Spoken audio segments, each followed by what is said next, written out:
Bonjour à tous pour cette nouvelle capsule vidéo qui a été écrite le samedi 15 février 2020. Le titre est Télomère. J'avoue que c'est un mot qui me plaît beaucoup, télomère. Un corps humain qui s'approche de son fonctionnement optimal et originel est rare. Cette rareté est due à notre ignorance organisée par les lobbies de l'agroalimentaire, les laboratoires pharmaceutiques, les médecins, les nutritionnistes qui pendant des années ont travaillé pour que le corps humain soit malade et surtout reste malade pour faire tourner leur industrie. La vérité étant noyée dans le mensonge, il est difficile de croire maintenant où se trouve la vérité. Pour commencer, il faut prendre les conseils du docteur Frédéric Saldman, S-A-L-D-M-A-2-N, le docteur Frédéric Saldman, nutritionniste avisé. Il faut prendre aussi les conseils de Thierry Casasnova et d'Irène Grosjean, qui vont vous mettre dans une disposition d'esprit qui sera le commencement de la base de la connaissance sur ce long chemin. Alors, pour commencer, rien ne doit entrer dans le corps. Rien. Il ne faut pas manger de viande, pas de cigarettes, pas d'alcool, pas de laitage, pas de sucre, sous toutes ses formes, pas de céréales, pas de riz et de pâtes, car ce sont des cols pour la lymphe. Actuellement, tous les aliments, même les fruits et légumes bio, sont contaminés d'une façon ou d'une autre.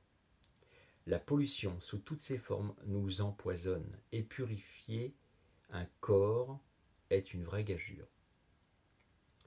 Tout ce que nous mangeons et bon nombre d'aliments que notre corps ne peut digérer qui laissent des résidus qui sont stockés dans les liquides interstitiels. Les humeurs dans lesquelles baignent nos cellules ne permettent pas de purifier notre corps. Tous les sucres lents que le foie ne peut digérer totalement laissent des glaires, des viscosités qui paralysent tout le travail cellulaire. Donc c'est très facile.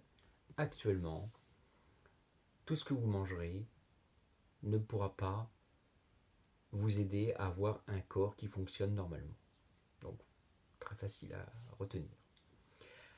Après les bons conseils d'Irène et de Thierry et des autres, si on souhaite passer à l'étape suivante pour la régénération cellulaire et atteindre le rallongement des télomères, il n'y a pas 36 solutions. Même si pour atteindre cet objectif, il existe plusieurs chemins, que je reconnais. Moi, je vous parle d'une chose nouvelle et inconnue du grand public. C'est la possibilité de vieillir en bonne santé et mourir après plusieurs siècles. Et même avec la possibilité de ne plus mourir selon certaines conditions. C'est quand même nouveau. Pour ce faire, je vous donne une solution, mais cette solution est ambiguë, car difficile à comprendre dans sa totalité, dans son application et dans le détail de la précision. Je suis là pour vous guider et uniquement pour ceux qui sont convaincus que cette possibilité est envisageable concrètement. Je ne souhaite pas discuter ou argumenter la méthode. Je ne souhaite pas rentrer en conflit avec qui que ce soit. Ceux qui souhaitent critiquer ne sont pas sur le bon chemin. La méthode du programme et de la formule ne sont pas de moi. Je ne suis en rien du tout.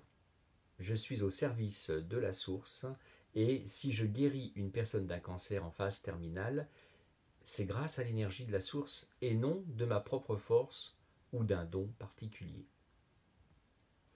Je suis un druide mystique.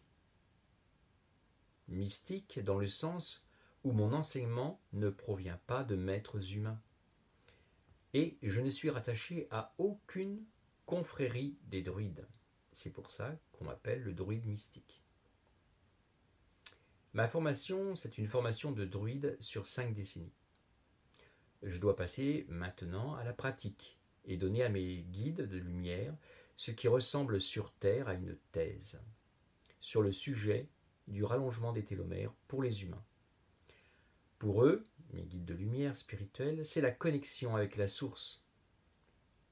Rallongement des télomères, donc la connexion avec la source égale rallongement des télomères, qui me permettra d'être reconnu comme druide accompli par mes maîtres spirituels.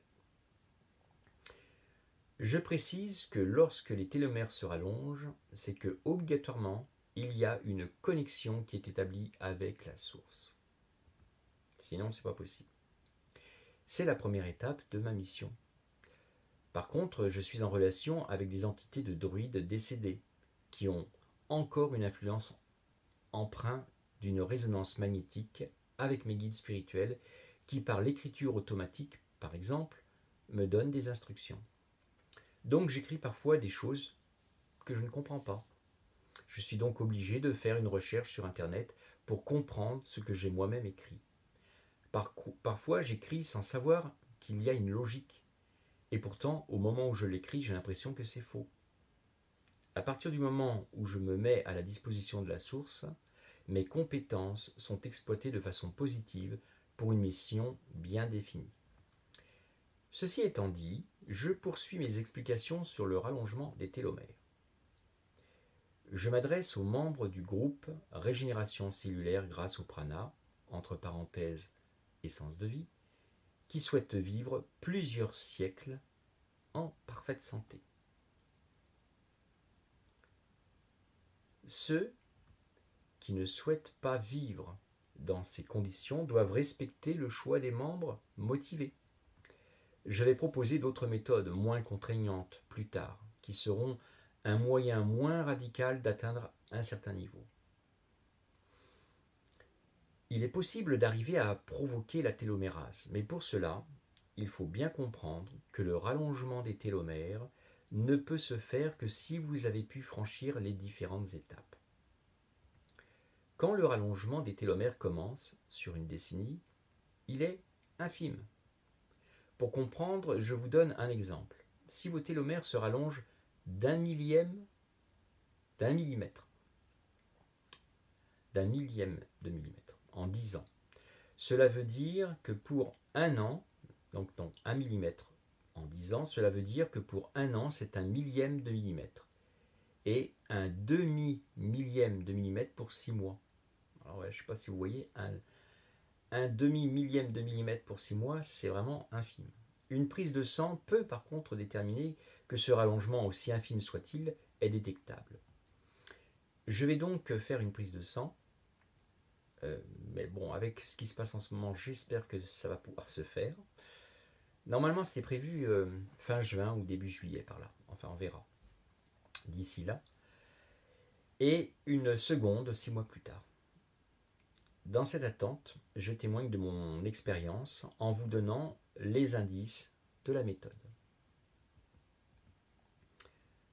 Avoir un estomac vide, totalement vide, prendre la formule jusqu'à un certain point de connexion avec le vortex pranique, qui, je le rappelle, n'a rien à voir avec les autres processus praniques pour devenir pranique. Jusqu'à preuve du contraire, tous les praniques actuels continuent de vieillir normalement. Prahlad-Jani, parfois appelé Mataji, est un sadhu indien né en 1927 et il continue de vieillir alors qu'il est pranique depuis plus de 70 ans. Ce qui est un record. Devenir pranique dans la configuration que je propose, c'est de se permettre d'avoir accès à un chemin qui mène au rallongement des télomères. C'est totalement différent puisque le pranisme que je propose n'est qu'un tremplin pour que le vortex pranique s'ouvre lorsque notre corps n'a plus aucune addiction. Une addiction est un trouble du comportement désignant un attachement excessif à quelque chose, substance ou comportement, pouvant nuire à notre santé ou à notre vie humaine. Les addictions par rapport à certaines substances comprennent la dépendance au tabac, la dépendance aux drogues, au sucre, à l'alcool, à l'alimentation en général et en particulier, et à tout ce qui peut entrer par la bouche, en dehors de l'air que l'on respire. La seule addiction possible est celle du prana. Le vortex pranique s'ouvre lorsque nous n'avons plus aucune addiction, que notre poids est stabilisé avec peu de sommeil, avec une grande énergie, avec une grande salivation, avec les corps cétoniques à zéro, avec une joie et une béatitude immense, avec un corps qui supporte sans souffrance les températures extrêmes, aussi bien en positif qu'en négatif, avec le développement des siddhis. Mais ce n'est pas tout. Ce vortex, une fois ouvert, il faut pouvoir faire autre chose que de le regarder la bouche grande ouverte avec des yeux ronds de stupeur. Votre corps est en condition d'ouverture du vortex pranique et après, que faut-il faire? Eh bien, c'est ce que nous allons voir. Une chose est sûre, c'est que notre corps, qui est en train de transmuter, va s'adapter au monde qui arrive là dans les prochaines années. Donc pour s'adapter, il a besoin d'être dans ce que je suis en train de vous décrire. Arrivé à cette étape, si notre corps ressemble à l'état pranique, ce n'est pas suffisant pour le rallongement des télomères. C'est juste que notre corps, ce récipient, comme je vous avais déjà parlé d'un bocal à poisson vide avec de l'eau, ce récipient est propre pour accueillir la deuxième étape. Une fois que le corps physique est prêt, c'est un peu comme un four qui est à 180 degrés. Il peut accueillir un aliment pour le faire cuire, mais si le plat qui entre dans le four est avec un aliment cru, l'aliment cru n'est pas encore consommable. Il faut un certain temps, 1 heure ou 2, pour que le plat qui se trouve dans le four puisse cuire l'aliment et devenir ainsi un plat qui sera mangé. Un poulet cru, par exemple, c'est pas très bon. Poulet cru, c'est pas bon. Dans un four éteint, laissé durant 4 heures, ne peut cuire. Et le résultat ne convient pas. Vous prenez un poulet, vous le mettez dans un four, vous n'allumez pas le four. Pourtant, il est dans le four, le poulet. 4 heures après, rien n'a changé. Donc, un corps qui représente un four, s'il est éteint, ne sert à rien si ce corps n'est pas prêt pour la suite. La suite, c'est de comprendre que nous avons 4 corps et que si les compléments alimentaires, qui ne sont que des compléments alimentaires, ne sont pas pris correctement dans un ordre précis, une quantité précise, durant un temps donné précis, cela ne sert à rien.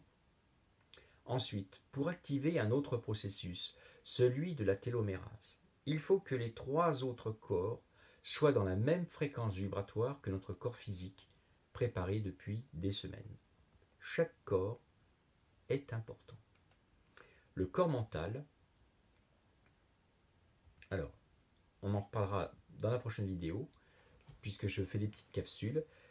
Donc dans la deuxième séquence, sur ce thème des télomères, je vous invite à regarder la suite dans la prochaine capsule vidéo. Voilà, je vous souhaite une très bonne journée et je vous remercie de votre attention.